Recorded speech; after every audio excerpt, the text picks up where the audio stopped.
أعوذ بالله من الشيطان الرجيم بسم الله الرحمن الرحيم ألم تر أن الفلك تجري في البحر بنعمة الله ليريكم من آياته إن في ذلك لآيات لكل صبار شكور وإذا غشيهم موج كالظلل دعوا الله مخلصين له الدين فلما نجاهم إلى البر فمنهم مقتصد وما يجحد بآياتنا إلا كل ختار كفور صدق اللہ العظیم۔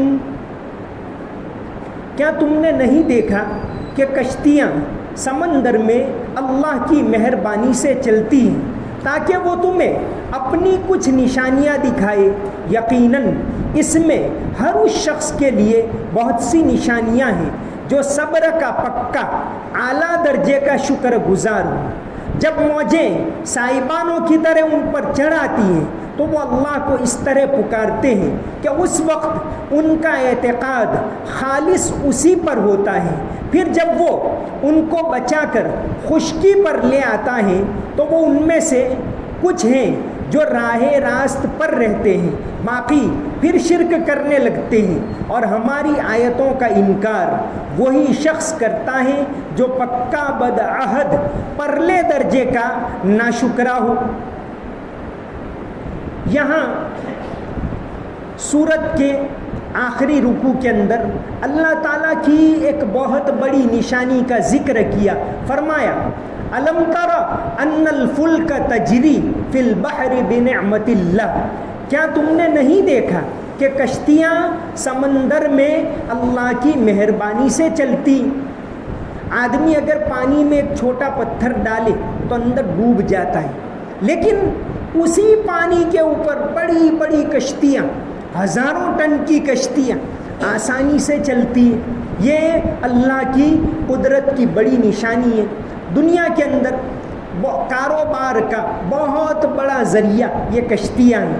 آج بھی اگرچہ مسافر ہوائی راستے سے زیادہ جاتے ہیں، لیکن چیزوں کی آمد انہی کشتیوں کے ذریعے ہوتی ہے۔ تو فرمایا کہ یہ کشتیاں اللہ کی قدرت کی بڑی نشانیاں ہیں کہ اگر ایک چھوٹی چیز ڈالیں تو ڈوب جاتی ہے، اور اسی پانی کے اوپر ٹن بن جہاز بڑی تیزی سے چلتے ہیں۔ یہ اللہ کی قدرت کی بڑی نشانی ہے۔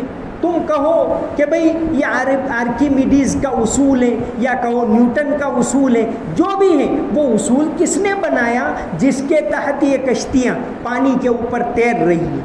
مفسرین یہاں ایک اور بات بھی لکھتے ہیں کہ کشتیوں کا ذکر کر کے تجارت کی طرف اشارہ کیا کہ کشتیاں تجارت کا ذریعہ پرانے زمانے میں بھی تھا اور آج بھی۔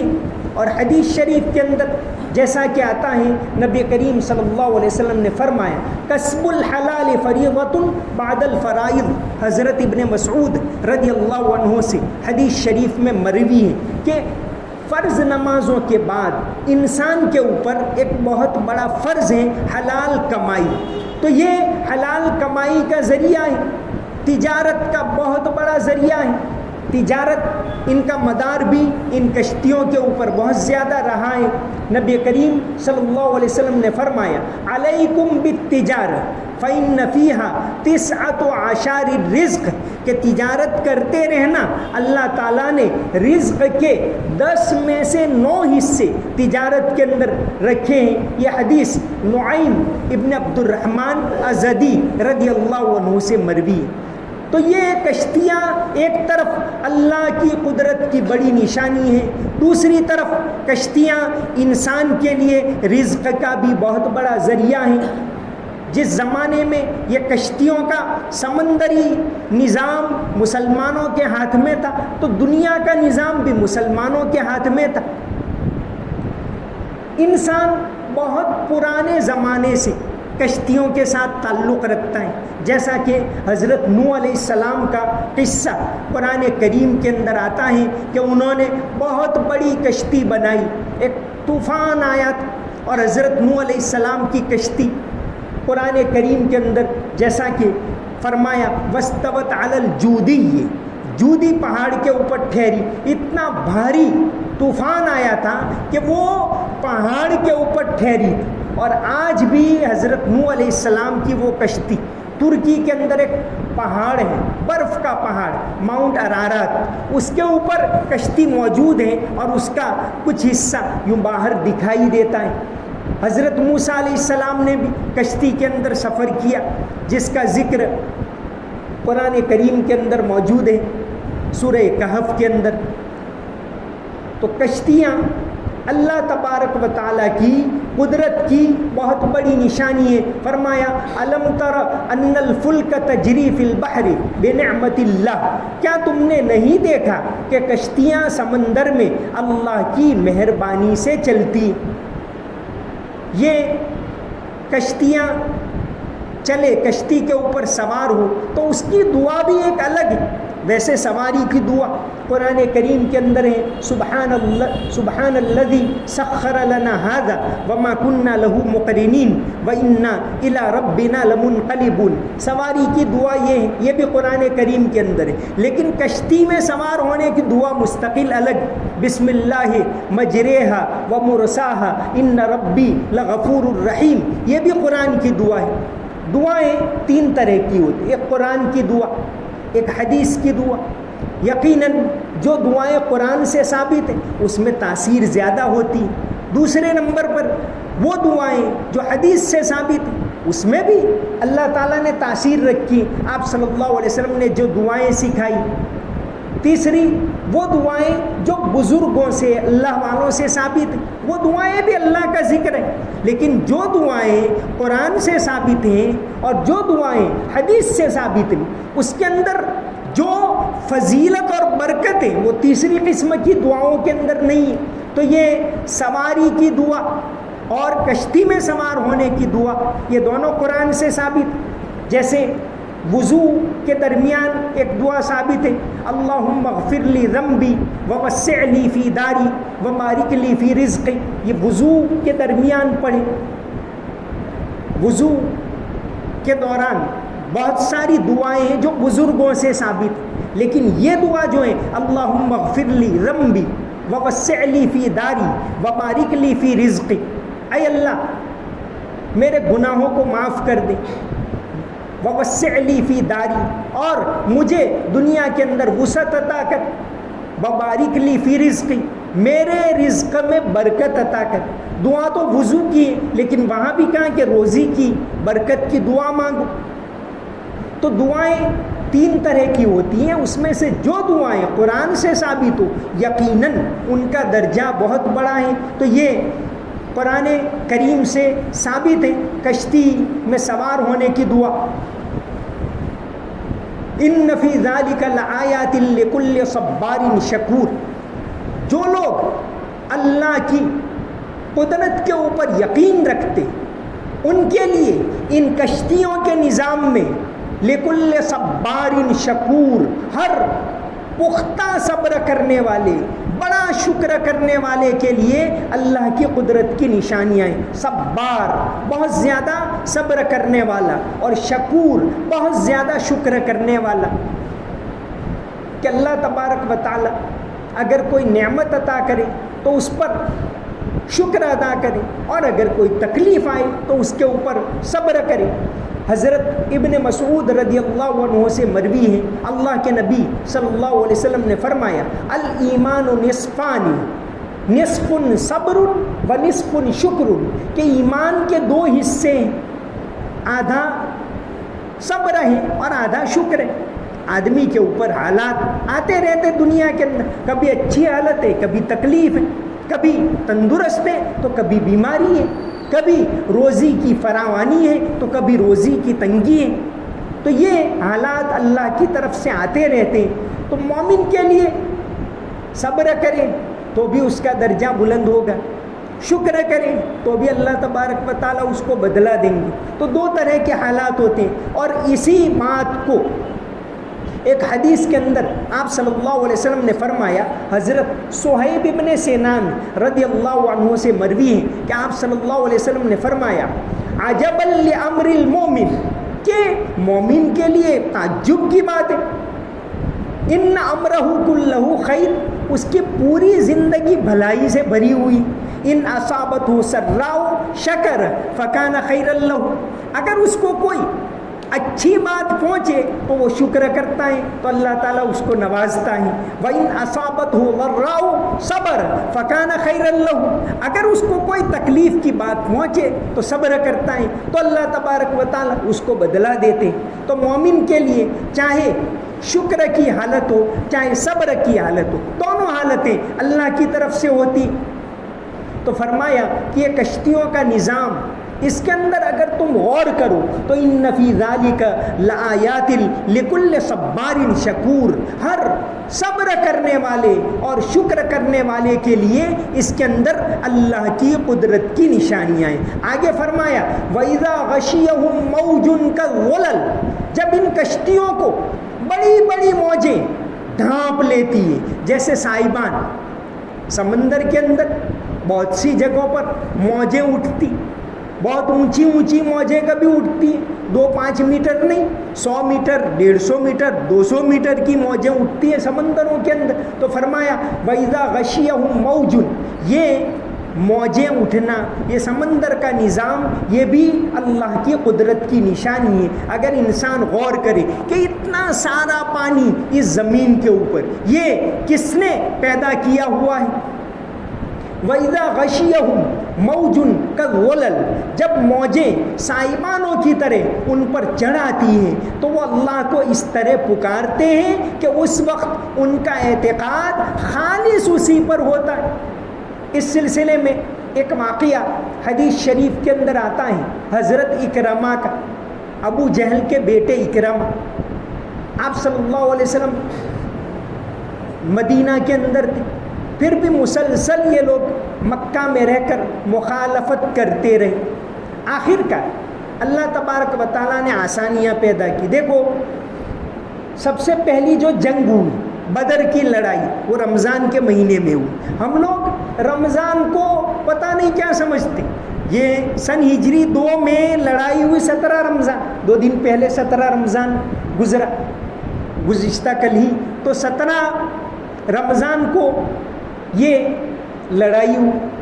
اب 17 رمضان کو ہوئی تو ظاہر ہے کہ مدینہ سے 125 کلومیٹر دور ہے بدر، کیسے گئے ہوں گے؟ چل کر گئے ہوں گے رمضان کے مہینے۔ ہم تو دن بھر سوتے رہتے ہیں تو بھی ہم یہ سمجھتے ہیں کہ ہم نے روزہ رکھا تو اللہ تعالیٰ پر احسان کیا۔ اور دوسرا جو شروعات تو یہاں سے کیا مکہ سے مدینہ آ گئے، اس کے باوجود پریشان رہے وہ لوگ، حملہ کرنے کے لیے آئے۔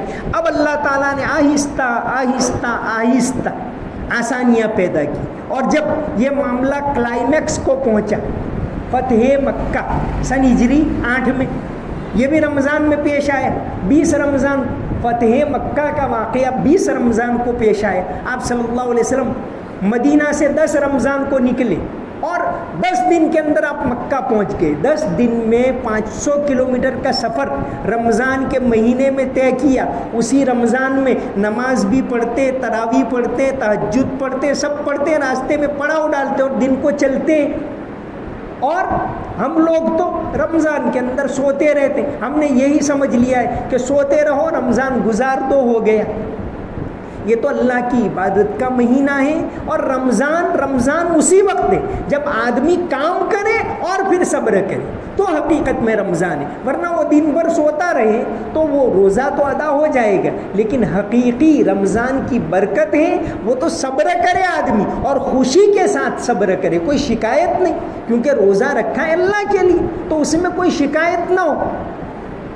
تو واقعہ آتا ہے کہ آپ صلی اللہ علیہ وسلم نے جب مکہ فتح کیا 20 رمضان سن ہجری 8 میں، آپ نے تمام لوگوں کو معاف کر دیا، حالانکہ چند سال پہلے آپ کو وہاں سے نکالا، بہت پریشان کیا، سب کو معاف، مردوں میں 4 کو اور عورتوں میں 2 کو چھوڑ کر باقی سب کو معاف کر دیا۔ ان 4 میں ایک تھے اکرمہ، ابو جہل کے بیٹے۔ اب بھی انہوں نے اپنی بات پر اڑے رہے، مکہ چھوڑ کر میں یمن چلا جاؤں گا لیکن ان کی بات نہیں مانوں گا۔ تو تو آپ صلی اللہ علیہ وسلم جیسے ہی مکہ میں پہنچے اکرمہ نے مکہ چھوڑ دیا اور چلے. ان کی بیوی حکیم سمجھدار تھی، آپ صلی اللہ علیہ وسلم کے پاس گئی اور ریکویسٹ کی کہ حضور اکرمہ کو معاف کر دو، میری گزارش. آپ نے فرمایا معاف کر دیا. ان 4 کو بھی بعد میں معاف کر دیا تو اکرمہ کو معاف کیا.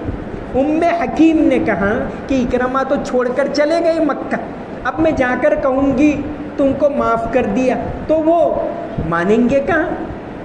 مجھے نہیں لگتا کہ وہ مانیں گے. تو آپ نے اپنا پیراہن دیا کہ لو یہ علامت کے طور پر لے کے جاؤ اور اکرمہ کو کہو معاف کر دیا. ادھر اکرمہ سمندر کے کنارے گئے اور سوار ہوئے یمن جانے کے لیے. بیٹھے کشتی کے اندر سوار ہوئے اور بائی چانس بہت بھاری طوفان آئے. اب طوفان آیا تو اللہ نے اعلان کیا کہ خدا کو یاد کرو، اس کے علاوہ کوئی چارہ نہیں. اکرمہ کو ایک دم تعجب ہوا کہ جس بات کو چھوڑ کر میں یہ سفر کر رہا ہوں یہاں پھر وہی بات پیش آئی. تو خیر طوفان تھوڑا کم ہوا، کشتی واپس آ گئی، اکرمہ اترے. اس دوران حکیم وہیں آ چکی تھی کیونکہ ان کو معلوم تھا کہ کہاں جا رہی. اور حکیم نے کہا کہ دیکھو حضور نے تم کو معاف کر دیا ہے، واپس چلو.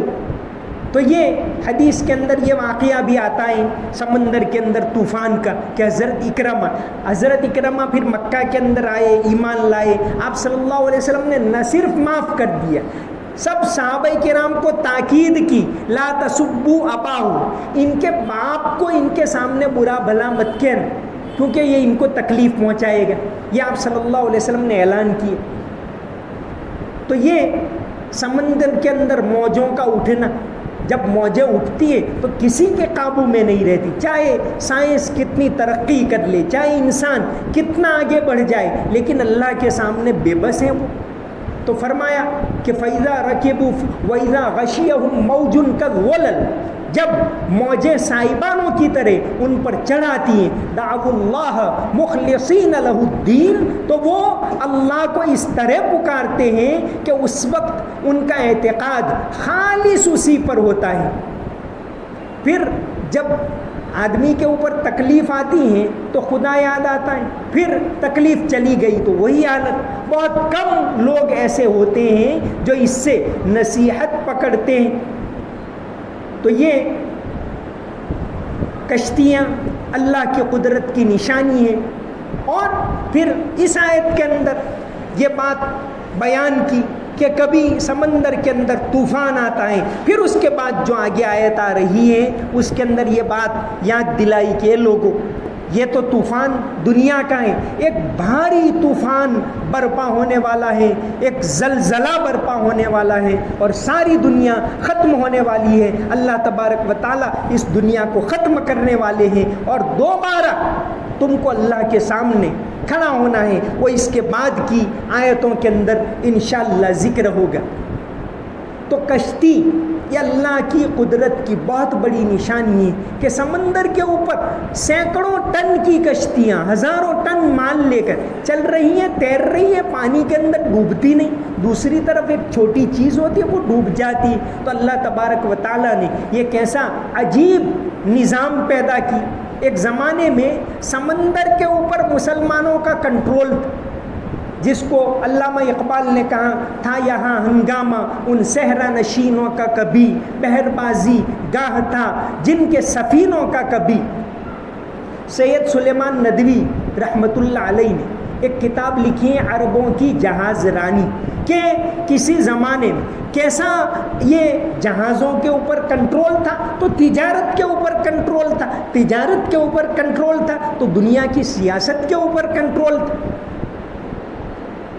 ہمارے یہاں گجرات میں بھی صدیوں تک مسلمانوں نے کشتی اور سمندری نظام کے اوپر اپنا کنٹرول جمائے رکھا، بلکہ آخر تک. ایک واقعہ 1888 میں گجرات کے اندر ایک بہت بڑا حادثہ پیش آیا تھا سمندر میں. جیسے ٹائٹینک کا حادثہ پیش آیا ایسا ہی حادثہ پیش آیا تھا. حاجی قاسم کر کے تھے، ان کا جہاز تھا، اس جہاز کا نام تھا وجڑی، اور وجڑی اس لیے تھا کہ پہلی مرتبہ بجلی اس جہاز کے اندر آئی تھی. گنونت آچاریہ نے ایک کتاب لکھی ہے حاجی قاسمنی وجڑی. یہ جہاز 1888 میں پوربندر سے چلا اور اس کو جانا تھا ممبئی. اس کے اندر 753 تھے.